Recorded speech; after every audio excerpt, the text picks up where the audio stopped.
bem-vindos a mais um Guararapes VetCast. E hoje para falar de um tema muito bacana, muito interessante, falar sobre diagnóstico por imagem, falar sobre ultrassonografia e seus afins. Estamos aqui hoje com a doutora Carolina Valente. Bom dia, doutora Carolina, tudo bom? Bom dia, tudo bem? É um prazer tê-la aqui. Também com o doutor Leandro, doutor Vitor. E aí, pessoal? E aí, tudo bem? Tudo bom? Tá todo mundo nós. sério hoje?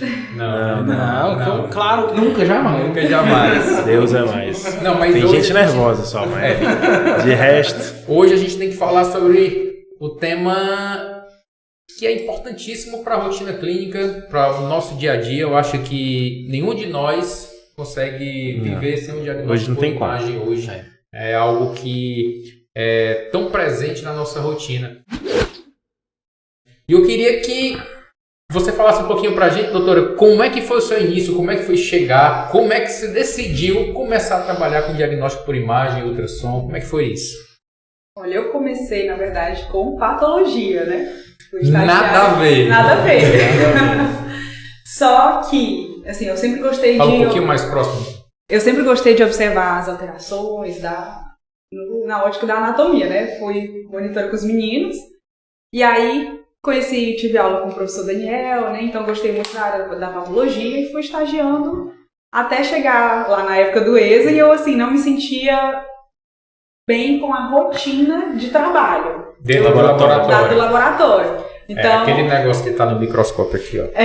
Apesar que eu gostava, mas eu não sentia assim, que era uma coisa assim que eu gostaria de fazer, tipo, de forma de rotina. E aí eu pensei em fazer, assim, foi do nada também, eu acho que foi até na época que eu fiz a cadeira de diagnóstico por imagem, aí eu gostei do ultrassom. E aí fui fazer estágio nessa área e no ESO eu decidi, ainda não estava indecisa, fiz o estágio supervisionado. Metade. Na verdade não, 2 meses no diagnóstico por imagem, que eu já estava mais tendenciosa a ir para o diagnóstico por imagem. E 1 mês ainda na patologia. Só que eu só fui decidir mesmo fazer diagnóstico por imagem quando eu fui fazer a prova da residência. Tipo, 3 semanas antes que tinha que escrever. Tinha que direcionar lá. Tinha que direcionar, já tinha passado as inscrições, mas você tinha que direcionar os estudos, aí eu direcionei pro diagnóstico por imagem. E a tua residência foi aonde? Foi na UFMG. O FMG. Bacana. E assim, dentro da residência, o que é que te traz hoje de engrandecimento? Porque a gente vê muito isso da rotina das pessoas, e ainda é uma prática na veterinária. As pessoas se formam, decidem por uma área, fazem um curso, às vezes uma especialização, alguma coisa do tipo. Mas hoje, a própria residência, o que é que ela traz de vantagem dentro da rotina de atendimento, da rotina da prática, por exemplo, da ultrassonografia? Olha, eu acho que é muito você ter a experiência mesmo do setor funcionando, né? Porque assim, quando você está na residência, você tem um aporte muito grande de professores, de colegas, né?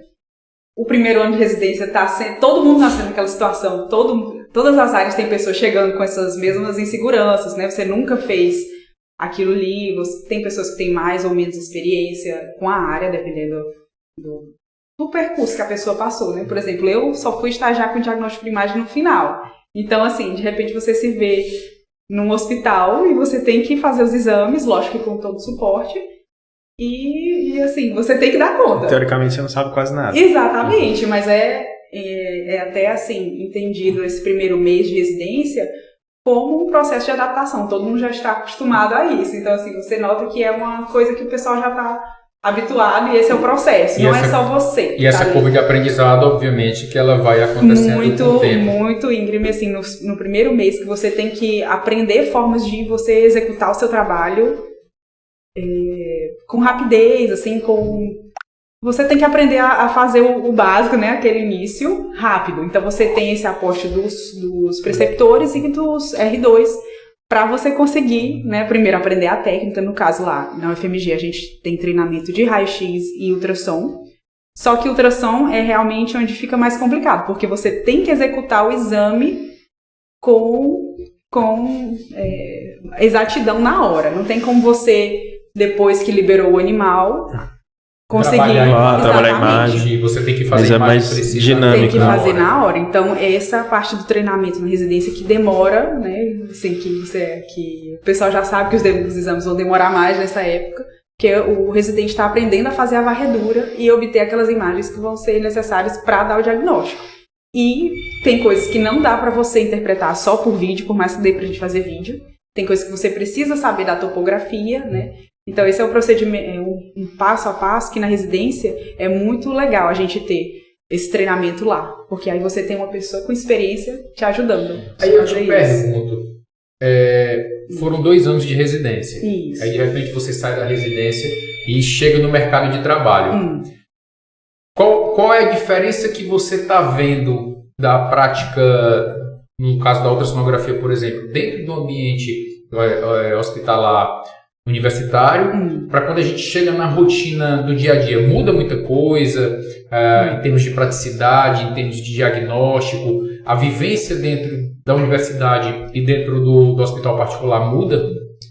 Olha, depende, né? Quando eu saí do hospital da FMG, eu trabalhei em clínicas, né? Então você nota a diferença, por exemplo, no hospital, que é o caso daqui, né? A gente tem recursos que a gente consegue fazer com que a gente complemente o nosso diagnóstico, que no hospital universitário a gente tem também, né? Então, assim, a rotina lá no hospital universitário, a gente pega, como a gente diz, muitos problemas complicados que já passaram às vezes por outros profissionais, já vieram de outros ultrassonografistas, radiologistas, né? E acaba indo para lá para resolver. Ou então casos assim que já estão mais avançados, que a pessoa deixa para levar só realmente, né? Que às vezes não percebeu a alteração e já chega pra gente com alterações muito significativas. Então, assim, a gente pega, é como se fosse um primeiro susto, né? Você pega, assim, de tudo de complicado de uma vez, que aí você já, pra você, né? Ou desenvolve.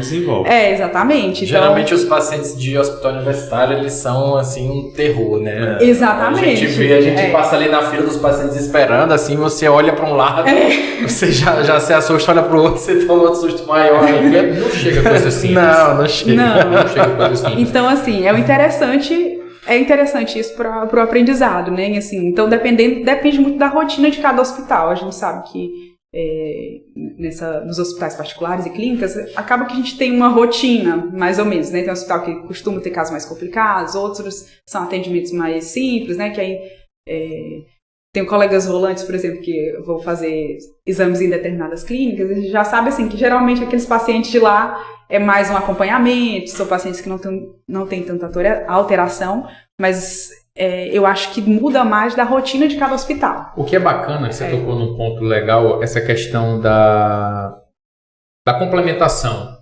E a gente vê muito isso aqui na prática da Guararapes, né? Por exemplo, chega um paciente com determinada suspeita, vou dar um exemplo aqui, um corpo estranho. Então vai lá, vai com você, faz um ultrassom, você olha lá, realmente tem uma estrutura, tem alguma coisa ali, e aí de repente já cai na mão da endoscopia, o Orlando já vai, já entra, já tira. A gente vê muito essa dinâmica, né? E às vezes o legal é que a gente consegue resolver problemas que anteriormente ou culminariam numa cirurgia ou demorariam vários dias para serem resolvidos, às vezes em algumas horas. Exatamente. A gente já teve pacientes, por exemplo, de chegar aqui, vai para o atendimento, tem uma suspeita, vai para o ultrassom, confirma, entra para a endoscopia, tira o objeto e tudo isso ali em 2-3 horas o paciente está em casa já bem. E é uma coisa... É uma dinâmica bem diferenciada, né? A gente não vê na maioria dos lugares. A gente consegue dar o diagnóstico rápido e consegue resolver o problema muito rápido, né? Esse é um diferencial muito, muito legal que, às vezes, dentro do hospital universitário, por exemplo, a gente não consegue, né? Lá no caso da FMG a gente tinha essa possibilidade. É foda, porque não dá pra comparar. O FMG, pegar ali o Unesp, a de Fluminense ali, não dá pra comparar. Na UES, não dá. Exatamente. E eu acredito que seja a rotina da maioria dos locais, porque realmente o FMG é um local bem diferenciado, né? Mas é uma dinâmica bem diferente que a gente normalmente faz aqui, né? Tem é o que a gente fala, a gente tem um trabalho em equipe, né? Que é a grande diferença da gente hoje, para mim, hoje é o nosso trabalho em equipe. Multidisciplinaridade aqui. Eu queria aproveitar esse gancho, quando a gente linka a ultrassonografia com a endoscopia, para tocar num assunto que não é que está virando moda, mas é que está cada vez mais presente na rotina da gente, que é a doença inflamatória intestinal, né? E a gente tem aqui o Orleans Gastro, você é ultrassonografista, então é o pau que rola e são os casos que estão chegando e com mais frequência. E o que é legal entre aspas, é que a gente vê que o tutor ele já tem até esse entendimento e muitas vezes ele já chega procurando os profissionais nesse intuito, né? Como é que é essa rotina para vocês dois, assim, o que é que vocês estão pegando, tanto no ultrassom quanto na endoscopia, na imagem? Basicamente, esse paciente ele chega primeiro para mim, né? E aí é o que eu sempre falo, quando a gente pega casos crônicos em geral, independente do problema, a gente tem que começar pelo básico, pelo que está em nossas mãos, a gente tem que começar pela triagem básica desse paciente. Essa triagem básica ela vai de exames hematológicos, conhecer como é que está o estado geral, mas para mim hoje o principal dessa triagem é a ultrassonografia. É o exame que a gente tem em mãos, é o exame que não vai precisar sedar, não vai precisar zero invasivo. Né? O paciente vai precisar ficar deitado de barriguinha para cima.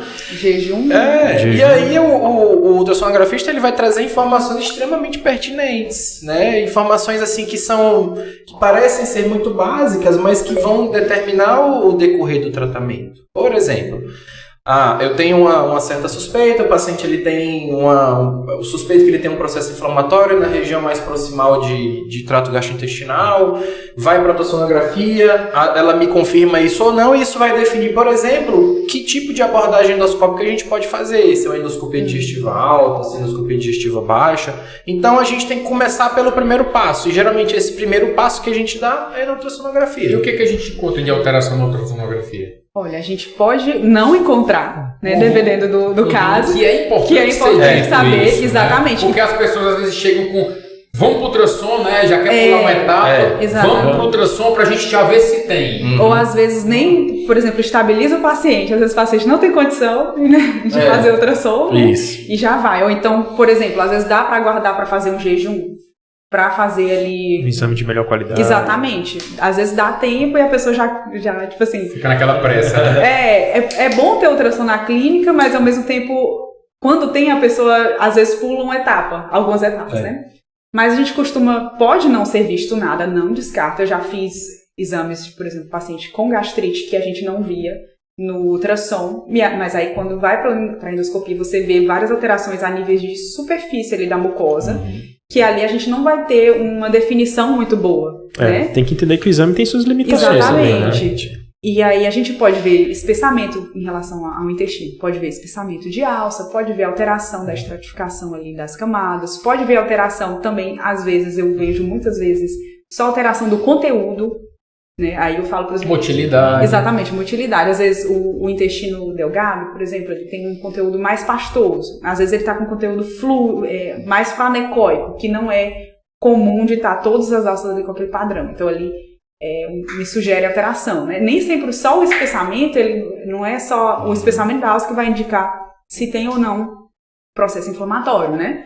Então, às vezes, não pode nem estar espessado, ou, por exemplo, numa parvovirose, que pode ter o adelgaçamento, que a gente não usa isso muito como parâmetro na ultrassonografia, né? Não é comum a gente dizer, a parede está adelgaçada, né? Mas ali como tem erosão ali daquela parte da mucosa, então, assim, são várias coisas, né? São vários fatores que a gente avalia. Exatamente. E o legal é que isso vai guiando, obviamente, ele guia no sentido de você conduzir o exame, mas também vai guiar o médico responsável, o veterinário responsável, no próximo passo. Acredito que funcione mais ou menos assim. É como eu falei, é o processo de triagem, é o que a gente precisa, todo paciente que vai para avaliação gastro, ele precisa, no mínimo, de ultrassonografia. Isso não tem como a gente fugir. É um exame que a gente consegue ter uma visão geral do com que a gente está lidando, né? Então, tem que lembrar que a ultrassonografia pra gente, na medicina veterinária, é algo que a gente consegue ver muita coisa diferente da ultrassonografia abdominal humana, né? Isso. Que eles veem bem menos. Então, muita gente vê muito cliente médico que chega aqui, a gente pede um ultrassom e o cara fica assim... Mas pra quê? Se não vê isso, não, cara, não vê na medicina humana. Na medicina veterinária a gente consegue ter muita informação.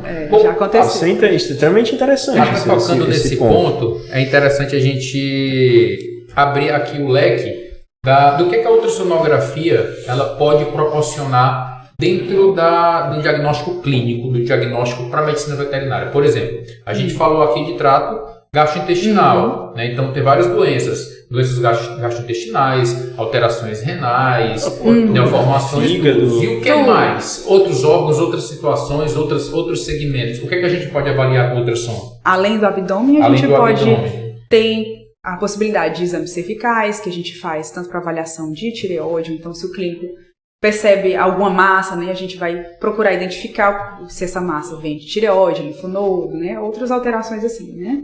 A gente pode também estar usando pro sistema articular, inclusive já estamos fazendo algum período de teste. Então, assim, isso, né? Porque é algo que a gente não imagina que possa utilizar o ultrassom, né? Exatamente. A gente teve um caso recente que tinha alteração, era em joelho, a gente via alterações importantes pela radiografia, mas elas não ficavam claras, né, do que realmente se tratava, e quando a gente vê pelo ultrassom, a gente vê outra perspectiva, né, o ultrassom, ele bem diferente. É mais sensível, às vezes, para pegar um processo mais inicial ali, né, assim, por exemplo, uma erosão ali, superfície articular, superfície articular, aumento então a gente às vezes consegue ver mais fácil, inicial, lógico que a gente não vai ver toda a superfície ali, que é a limitação, né, do exame. Outra aplicação que eu acho importantíssima, principalmente em hospital, é a parte torácica, né? Então a gente tem muita indicação, a rotina é muito grande, principalmente pacientes com edema, com pneumonia, a gente consegue ver a superfície ali pulmonar, né? A gente não consegue avaliar tudo, mas a gente consegue ver presença de efusões, né? Então o animal chegou em emergências, a gente tem a possibilidade de fazer esse exame que a gente faz a nível de emergência, né? Focado ali, tanto para abdômen quanto para tórax, né? Então, ultrassom ocular também, exatamente. Na região perianal também, às vezes a gente pode ter alterações ali de sacos anais, que a gente consegue fazer nessa abordagem ali. E extrapolando até um pouco mais as punções guiadas. Isso, né? Intervencionista. No meu caso, por exemplo, os bloqueios guiados por ultrassom, que a gente tem essa prática e faz com muita frequência também. Então, é legal a gente expor isso, porque nem todo mundo que nos escuta são veterinários, são pessoas da área. A gente tem muita gente que assiste o podcast que não tem muito contato dentro da veterinária em si, mas que gostam dos temas. Então, esclarecer a população em geral de que é um exame que ele é muito dinâmico, né? Que a ultrassonografia é um exame dinâmico, é um exame que aborda diversas áreas, porque todo mundo só pensa ultrassom abdômen, ultrassom intestino, né? Mas na verdade não. É um exame que ele é bem dinâmico e ele tem diversas aplicabilidades aí dentro da rotina. Exatamente. Tem um outro fator que a gente pode até expor aqui, e a Carol pode até confirmar isso, que a gente vê muito, né? Desses pacientes que, às vezes, até os próprios veterinários solicitam determinados exames, o ultrassom é campeão nisso, para tentar dar diagnósticos em pacientes que estão em situação de emergência. Isso é complicado. Eu já pergunto logo se tá. É complicado porque, assim, às vezes o paciente está numa situação tão crítica de que você colocar ele de barriga para cima durante ali 30, 40 minutos, ele vai destabilizar e pode morrer durante o procedimento. A gente tem que lembrar que exame não é emergência. Exato. Né? O exame ele não vai salvar a vida de ninguém. Exato. Eu sei que seja um FAST, alguma coisa do tipo ali, para você ver rapidinho na posição que o animal tá confortável. A dinâmica é diferente de você levar e fazer no leito, né? O animal numa posição ali um pouco mais confortável, só pra você tirar a dúvida. Enfim, existem situações. Mas é muito importante a gente tentar colocar isso na cabeça dos veterinários, dos tutores, que tem hora certa para se fazer o exame. E nem sempre é a primeira hora, nem sempre é o primeiro momento. Né? É que nem o cachorro que chega no plantão com edema pulmonar e vai pro raio-x. Pô, não vai pro raio-x. Inclusive, pelo amor de Deus. O edema é uma coisa que a gente consegue ver facilmente no ultrassom. Então, assim, se tá em emergência, a gente fazer uma abordagem ali rapidinho a gente vê. Já vê assim, né? Que, lógico, juntando com a clínica, né? Porque a gente vê aquele infiltrado intersticial ali pulmonar, a gente não fecha que é edema. Mas a gente vai pra clínica e você já vê que o pulmão está molhado, né? Que é o termo que a gente fala. Então, assim, é uma técnica rápida que a gente consegue já direcionar para vocês. Clínico pro tratamento. Exato. E isso enquanto vocês estão pegando acesso, enquanto estão fazendo tudo, assim, você consegue pelo menos, né? Já dar um direcionamento pro clínico. Então, nessa parte que o Orlando tocou, né, do animal estar estabilizado, eu sempre vejo, né, eu que já passei por alguns perrengues, então eu olho o animal e vejo se tem condição. Aí, se eu acho o animal que está aparentando alguma alteração, eu pergunto se mediu pressão, se está anêmico, né, porque se eu ver que o padrão respiratório está ruim, antes de deitar o animal, eu já vejo ali o tórax, né, porque o decúbito dorsal ele desestabiliza muito, tanto na parte respiratória quanto hemodinâmica. Então, se é um paciente assim, que ainda tem condição, né, de fazer ali, vai ser importante para o diagnóstico. Eu, às vezes, evito o decúbito dorsal. Às vezes eu vou fazer de lado, ou então até em pé. Então, tem, por exemplo, os pacientes braquicefálicos que a gente não consegue dar estabilidade para ele no decúbito dorsal. Às vezes eu vou ter que fazer o exame. E se for uma indicação que tem que fazer, né? Eu vou fazer da Quer dizer, a gente consegue adaptar para a gente dar a resposta. Dar uma resposta e ter um diagnóstico, um possível diagnóstico também. Isso. Mas esse ponto que o Orlando tocou é interessante, porque chega o pessoal querendo a todo custo achar que o exame é algo que vai definir tudo, inclusive vai curar o paciente. Não é isso, né?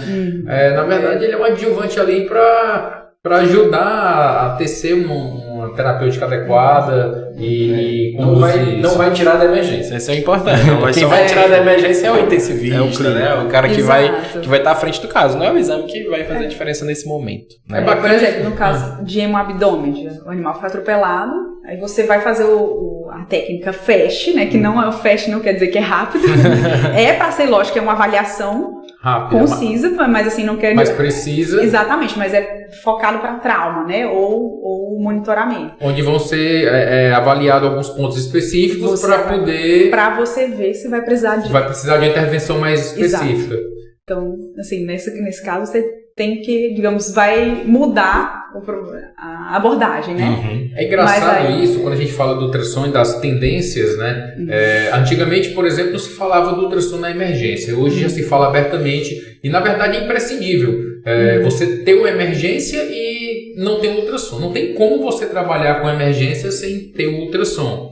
E a gente já está falando agora, por exemplo, da anestesia acompanhada pelo ultrassom. Né? Você vai colocar uma probe esofágica, onde você vai posicionar ela ali próximo ao coração e você vai conseguir avaliar o coração durante a cirurgia, débito cardíaco, uma série de condições que o anestesista hoje já precisa ter esse pensamento e já precisa começar a pensar nessa dinâmica. Então, na verdade, o ultrassom está se mostrando uma técnica que hoje é indispensável. Para tudo ela vai ser indispensável e na rotina ela vai ser indispensável também para a gente como já é. O que eu vejo temerário, que eu queria que você comentasse um pouquinho, é a falta de especificidade, às vezes, de alguns exames. Por exemplo, achar que está vendo uma coisa e na verdade não vê. Ou, como a gente já presenciou algumas vezes, o ultrassonografista, não estou dizendo que é o caso daqui, graças a Deus, mas dá uma precisão em determinada situação. Quando ela abre, não né? E quando a gente abre, não tem, ou não era aquela conduta que ia ser abordada. O que é que você acha dessa situação e por que é importante a gente entender que o diagnóstico, no caso do ultrassom, ele é um exame que anda em paralelo com a conduta clínica?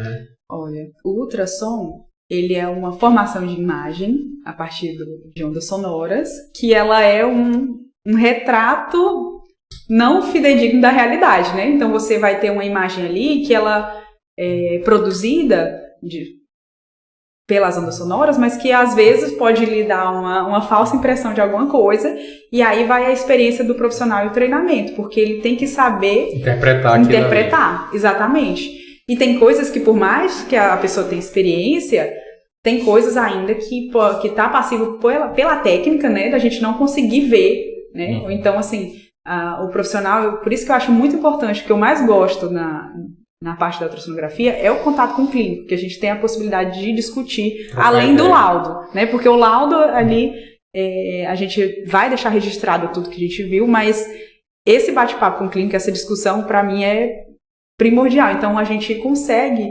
muitas vezes, nessas situações que que a imagem tá, assim, bem complicada, a gente já pega muitas coisas, assim, que a gente olha assim, Opa! Então a gente consegue discutindo essa parte da clínica, entendendo a limitação e fazendo indicação, às vezes, de exames complementares, né, de outras técnicas de imagem, ou então até um caso de uma laparotomia, dependendo do caso, que aí vai ser importante para diagnóstico. Exato. E eu toquei nesse ponto, meio que proposital, porque assim, aqui, por exemplo, na Guararapes, a gente tem uma equipe multidisciplinar e a gente troca muito essa ideia, a gente discute muitas questões até para bater o martelo em determinada conduta. Mas eu acredito que você já tenha recebido também pedidos de exames onde o solicitante está imaginando uma determinada situação, de repente você não encontra o que ele está imaginando e o cara fica meio frustrado. Então vamos fazer agora, né? E agora, né? Isso deve ser comum. Isso, com certeza. Acontece da pessoa estar pensando numa coisa, aí às vezes não tem aquela coisa, mas tem outras, né? E ele não sabe como produzir. E às vezes nem isso. Às vezes... a gente tem que lembrar que o ultrassonografista não substitui o clínico, né? Então, assim... Às vezes o cara tem que ter pelo menos uma suspeita. Pô, eu não sei o que é, vamos solicitar um ultrassom. Exato. Complicado. Não, você tem que ter a suspeita, mas a gente também... Eu, por exemplo, eu procuro sempre fazer uma segunda anamnese quando vem para mim. O paciente um pouco exatamente. Até para poder saber o que vai focar. Exato. Né? Além do que o clínico já me diz, porque como eu trabalho em hospital, né, aí eles têm os pacientes, eles já vêm me dizendo, o histórico é esse, eu tô pensando nisso. Mas aí o paciente entra, eu pergunto de novo, o que ele tá sentindo, né, porque às vezes ele diz de uma forma para eles que às vezes muda a forma de... Ou esqueceu de falar. Ou esqueceu de falar, que são coisas que vão me direcionar mais, né? Então, assim, é importante ter essa conversa, né? Muito bacana. Bom, a gente ficaria aqui, eu acho que um bom tempo falando sobre isso, porque são várias histórias e várias situações, mas como o nosso tempo também é curto, eu queria, em primeira mão, te agradecer pela oportunidade de estar aqui. Eu sei que você estava bem nervosa. Que é isso? Não, que é isso? Tá tudo sob controle. Mas a gente não morde, não. Muito obrigado. Eu queria agradecer demais. Dizer também, seja bem-vinda à família Guararapes. Né? Muito obrigada. E que a gente possa fazer muitos e muitos mais exames aí pela frente. Agradecer a presença do Orlando e do Vitor também. Sim. E você que nos acompanha, nos segue lá nas redes sociais. Não esquece de ativar o sininho, de nos seguir, compartilhar, né? Orkut, Facebook, Instagram, YouTube, em todas as plataformas. Compartilha esse vídeo. Se você gostou do tema. Se você também tem algum tema que queira perguntar, que queira que a gente grave, deixa registrado, manda a tua pergunta que a gente vai estar respondendo e vai estar logo colocando no ar, tá bom? Muito obrigado e até a próxima, pessoal!